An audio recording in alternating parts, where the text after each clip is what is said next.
আল-কুদসের মুক্তি কোন পথে হবে? আল-কুদসের মুক্তি হবে জিহাদের মাধ্যমে, কিতালের মাধ্যমে, তরবারি ধারালো অগ্রভাগ দিয়ে আল-কুদস মুক্ত হবে, আর কোনো কিছু দিয়ে হবে না। আল্লাহ আযজা ওয়া জাল কোরআনে বলছেন আল-কুদসের জন্য আপনার করণীয় কি? আল্লাহ আযজা ওয়া জাল বলছেন কোরআনে আল-কুদসের জন্য আপনার করণীয় কি? সূরা নিসার আয়াতটা আমি পড়ছি, ওয়া মা লাকুম লা তুকাতিলুনা ফি সাবিলিল্লাহ, তোমার কি হয়েছে, তোমাদের কি হলো, তোমরা কেন আল্লাহর রাস্তায় কিতাল করতেছো না? এই জিনিসটা স্পষ্ট। আল্লাহ সুবহানাহু ওয়া তাআলা বলছেন ওয়া আইদু লাহুম মাসতাতাতুম মিন কুওয়া, তোমরা প্রস্তুত করো তাদের সাথে জিহাদের জন্য। আল্লাহ সুবহানাহু ওয়া তাআলা বলছেন ওয়া কাতিলুহুম হাত্তা লা তাকুনা ফিতনা, ওর সাথে কিতাল করো যতক্ষণ পর্যন্ত ফিতনা দূরীভূত না হয়। এটা স্পষ্ট। আল-কুদস উমর রাদিয়াল্লাহু আনহুর সময় কিভাবে ফাতা হয়েছে, আল-কুদস সালাহউদ্দিন আইয়ুবীর সময় কিভাবে ফাতা হয়েছে, এগুলোতে মানে জটিলতার কিছু নাই, এটা স্পষ্ট উত্তর। কিন্তু এই উত্তরটা আমরা নিতে পারতেছি না এবং আমাদের মধ্যে কনফিউশন আছে। ঠিক আছে, জিহাদ হবে, জিহাদটা কিভাবে হবে? আপনি ফিলিস্তিনে গিয়ে জিহাদ শুরু করবেন নাকি? উমর রাদিয়াল্লাহু আনহুর সময় কি ফিলিস্তিনে জিহাদ শুরু হয়েছিল নাকি ফিলিস্তিনে গিয়ে জিহাদ শেষ হয়েছিল? সালাহউদ্দিন আল আইয়ুবীর সময় জিহাদ কি ফিলিস্তিনের দরজায় শুরু হয়েছিল না জিহাদ ফিলিস্তিনের ভেতরে গিয়ে শেষ হয়েছিল? এই প্রশ্নের উত্তর সোজা। আপনি কি জিহাদ ফিলিস্তিনে গিয়ে শুরু করবেন নাকি জিহাদ করতে করতে করতে গিয়ে আল্লাহ একসময় আল আকসাকে আমাদের হাতে দিবেন ইনশাআল্লাহ? এই প্রশ্নগুলোর উত্তর সোজা, কিন্তু আবারও ওই সহজ উত্তরটা আমরা নিতে পারি না, কারণ এই যে আমাদের পরাজিত মানসিকতা, এটা আমাদের আচ্ছন্ন করে রাখছে। এটার বাইরে আমরা বের হইতে পারতেছি না। আমাদের চিন্তার মধ্যে কিছু জট লেগে আছে। যখনই আমরা ক্লিয়ারলি একটা জায়গায় যেতে চাচ্ছি, ওই জটগুলোর জন্য আমরা কনক্লুশনে পৌঁছাতে পারতেছি না। সুফিদের একটা কথা আছে যে আপনি যখন কোনো গ্লাসে বিশুদ্ধ পানি দিবেন, তার আগে ওই গ্লাস থেকে ময়লা ফেলে দিতে হবে। সো আপনি যদি ঠিক অ্যান্সারটা দিবেন, তার আগে ভুল অ্যান্সারটা সরাই নিতে হবে। এই জন্য আমি মূল অ্যান্সারে যাচ্ছি, তার আগে অল্প কিছু বিষয় কভার করি। আমাদের মাথায় কিছু জট লেগে আছে, সেই জটগুলো ক্লিয়ার করার চেষ্টা করি। প্রথম যে জটটা খুলতে হবে সেটা হলো আল-কুদসের ইস্যুর নিয়মতান্ত্রিক কোনো সমাধান নাই, এটার কোনো অনুমোদিত সমাধান নাই, এটার কোনো বৈধ সমাধান নাই।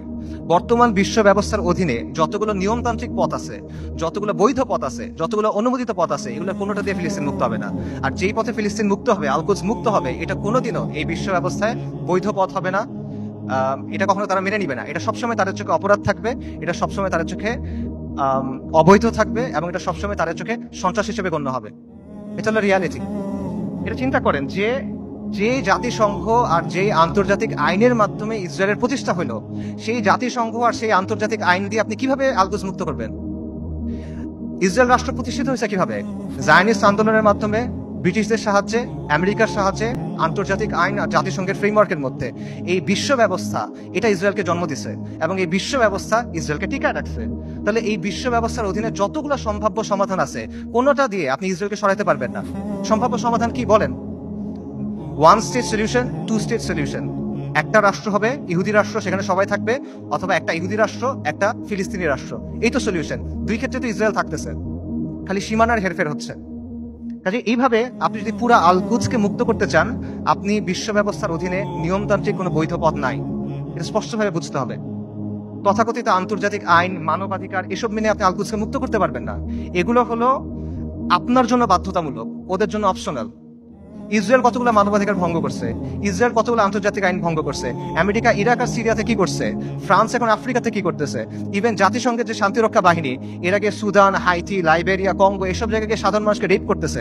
এগুলো মানবাধিকার লঙ্ঘন না? আন্তর্জাতিক আইনের ভঙ্গ হয় না? এখানে কার কি হয়েছে? কিচ্ছু হয় নাই। এটা ওরা বানাবে, আপনি মানবেন, এটা ওরা মানার জন্য না। আপনি এগুলো বিশ্বাস করে বসে আছেন, লাভ নাই।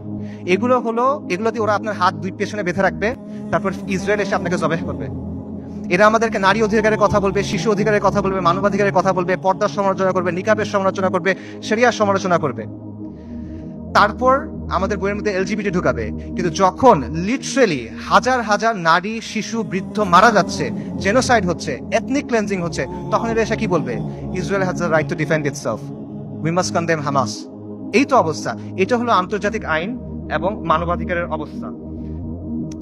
আমেরিকাতে একজন বিখ্যাত দায়ী ছিলেন, মালিকা শাবাজ, ম্যালকম এক্স, এই নামে চিনবেন অনেকে। ওনার একটা কথা আছে, খুব বিখ্যাত কথা, এবং আমি মনে করি এই কথাটা আমাদের সবার বোঝা উচিত। উনি বলছেন, we want freedom by any means necessary, we want justice by any means necessary, we will strike at injustice by any means necessary. অর্থাৎ মুক্তির জন্য, মর্যাদার জন্য, সম্মানের জন্য, অন্যায় বন্ধ করার জন্য যা যা করা প্রয়োজন তা সবই করতে হবে। সহজ। ম্যালকম এক্স আফ্রিকান আমেরিকান ছিলেন, পশ্চিমা বিশ্বের বাস্তবতা উনি খুব কাছ থেকে দেখছেন, এবং ওনার মধ্যে হীনমন্যতা ছিল না, জাতে ওঠার টেন্ডেন্সি ছিল না, ওনার এই চিন্তা ছিল না যে আমার কৈফিয়ত দিতে হবে। তাই উনি সহজ কথাটা সহজে বলে দিয়েছেন।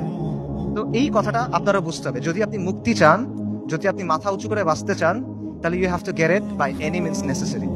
এটা মাথার মধ্যে গেঁথে নেন, এটা মনের মধ্যে খোদাই করে নেন যে আন্তর্জাতিক আইন, জাতিসংঘ, মানবাধিকার এগুলা মেনে কিয়ামত পর্যন্ত আপনি আল আকসাকে মুক্ত করতে পারবেন না।